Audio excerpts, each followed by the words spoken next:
So welcome to another episode of Ask Hasani and Danielle. I'm Hasani. And I'm Danielle. And we've got a great question today. It's so interesting because we always get questions on sex. What is it about married couples and sex? The question is, why is sex important in marriage? Wow. To me, that seems like a pretty obvious answer. Well, it's an obvious question. Okay. Maybe not such an obvious answer. Very true, very true. One of the things that stands out to me that makes it really important for you to engage in sex in marriage is that it helps you to connect. Okay. And by connection, you mean what? Well, you connect emotionally, you're connecting physically, it brings you closer together. I don't know, maybe there's a spiritual aspect to it that happens that we don't understand, but when you're engaging in sex with your husband or your wife, you do draw closer to one another. It seems easier to communicate and resolve issues. All of that just flows a little bit better. So you very well articulated all of those wonderful words, but it can be nailed down to one word: intimacy. Yeah. So you're talking about connecting emotionally, spiritually, in every way, but it's a form of intimacy, because if you're engaging in sex and it's cold and it's callous, it could seem like a prostitute John type of interaction and relationship.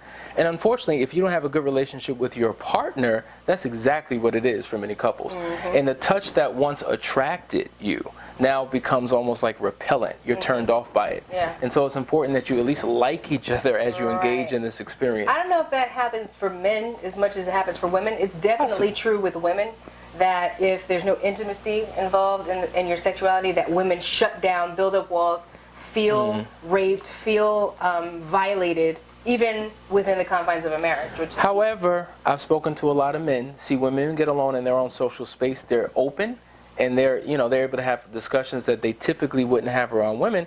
And let me tell you, a lot of men are frustrated because they feel like their wife is not interested. Their wife is like a bump on a log. They're just laying there, and they have this attitude: listen, when you're done, let me know so I can go to sleep.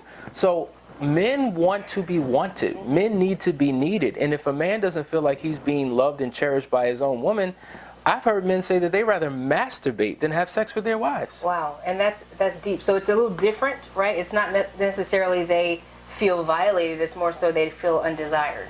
They feel undesired, and the reality is this: like, women are emotional, but men are emotional too, and I think that's one of the big misconceptions.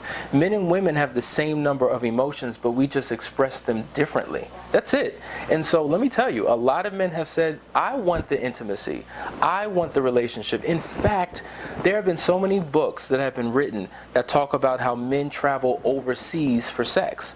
And so oftentimes I'll ask the question, well, why would you travel thousands of miles to go to some foreign country for sex?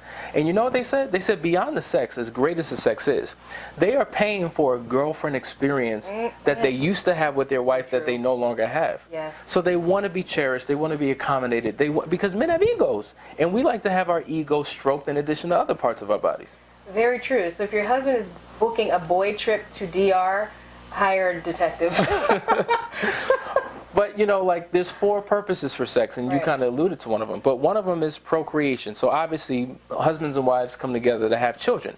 But it seems like with some couples, that's the only time they have sex is for the purpose of a child. But it's more than that. Procreation is one, but recreation is another. Yeah. You want to just have fun. You want to be acrobatic. You want to bring in new things. You want to try new toys. You want to just do things that are exciting. True. I think whoever asked this question is probably in lack, right? They're not having as much sex as they want to. And I think maybe it's a good point to add that, you can create an environment where your spouse is more interested in sex too, by bringing dates into it, creating your romance earlier in the day. I mean, sex is a physical act, but it starts in the morning. It doesn't start in the bedroom. So you've got to begin to find ways to bring romance back into your relationship so that your spouse is more interested. I totally agree with that. So we just named 2. There are 2 others. So we talked about recreation, right? We talked about procreation, but it's also for communication. Communication, because check this out. Most people think, well, I'm an effective communicator. I know how to articulate my words and get my point across. But words are only 7% of your communication. Tonality, how you say what you say, 23%. But facial expressions and body language, 70%. And sometimes you can communicate a message physically with your partner in ways that words can never articulate. Yeah. So you could say, I love you all you want, I cherish you, I honor you. But Right. there's something about a man and a woman coming together and expressing it through sex Right. that really impacts it. Very true. And to your point, you can say it all day, but if you're not showing it throughout the day Yes. and throughout the week and just all the time, then a woman anyway, and it could be true for a man, but I speak for the women, isn't going to feel it in sex. Interesting. Interesting. So number 4, the fourth purpose for sex is release. Because sometimes you just need a release.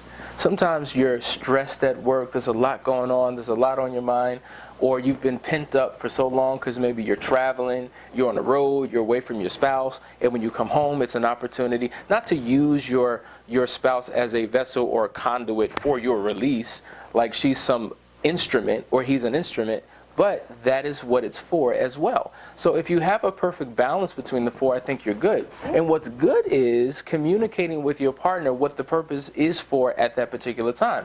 Because if you're coming into the bedroom and you want recreation, and that's not what I'm in the mood for, I just want to communicate. I want communication. Now we have 2 different agendas in the bedroom. That's a good point. Well, but this is what I do, babe. It's supposed to be.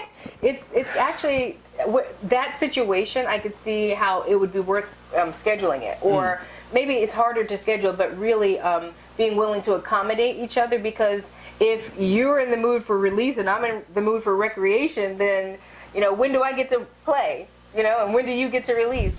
And how do we merge the two? Because that is so true. Like when you think about a quickie, a guy wanting a quickie, and maybe a girl doesn't want, the wife doesn't want it to be quick. Maybe she wants a little bit more time. You need to figure out how to get all that recreation in there. All of that. So there is time for the quickie. All of it. There's time for the hot, passionate sex. Yeah. There's time for the gourmet, romantic, long. I think it's just balancing it out. It's it balance. shouldn't be one way all the time. You don't, what's that restaurant that doesn't give it to you the same way? Is it Burger King? That's not part of this conversation. But listen, I think you made a great point. You mentioned scheduling. Now, that sounds like a foreign concept to most. And when they hear that, they're like, scheduling sex? Who does that? That's crazy. Well, like, I want spontaneity. I want excitement. And if I got to schedule an article about it I thought was interesting, and it talked about how scheduling is good for people who, don't have many problems in a relationship. Like, if you have a problematic relationship, scheduling isn't going to solve the problems. That's number 1. Number 2, it works well with couples who are time strapped. So if you have no time, you both have crazy schedules, one is working from 9 to 5 and the other one's working from 5 to 9, then it's a good idea to schedule. And if one of you has a lower sex drive than the other, you both are in a good, healthy relationship, you both understand the importance of sex, but one of you has a stronger sex drive than the other, then it makes sense to schedule. But scheduling is not a Band-Aid that you can slap on a sex-starved relationship to fix a relationship, because you're still going to have the person that's not interested feeling violated and upset, getting further resentful towards you. So. Well, I agree with you, right? So let's talk about couples who have completely different sex drives. One has a very high libido, one has a very low libido. So a solution to that is to kind of negotiate times during the week where you do engage in sex. Right. So, I mean, if you think about it from this perspective, like, I want sex 20 times a week, you want sex 20 times a year. That's a major, I mean, come on, that's crazy. So there's got to be some type of balance. So with many couples, I kind of suggest, and we've done this at a certain point in our relationship where we're trying to get things back together. How about you have one day of the week that's for sex, another day of the week that's for non-sexual expression. So the person who has an aversion to it, it's not about penetration, it's not about what you want to get from me, but it's about us connecting through non-sexual, it's sexual touch, but it doesn't lead to sex. You see? Or it cannot be sexual touch. It's up to the couple. Right. It's a intimate touch day, more so to speak, because you could be a couple that doesn't touch at all, meaning you could be sitting on a couch and you never ever touch. Ever. So to be a couple at that stage where you never touch, and now we're going to put a day on the calendar where you're going to have intimate touch, could be way too much for you. It just depends, So you have to work out what works for you and work towards the goal. Ultimately, the goal is between the sheets, but we don't expect you to end up there at the beginning. So for situations like that, and we'll wrap this up, it's really, as you said before, you said sex or romance begins at the beginning of the day. I think there's certain partners in a relationship who want their spouse to be the best lover inside the bedroom, and then the other partner wants their spouse to be the best lover outside the bedroom. So that speaks to the physical, sexual aspect of it, but then also the romantic, emotional connection aspect. And when you have both sex and affection, you've reached the sweet spot. So I hope that answers the question as to why sex in marriage is so important.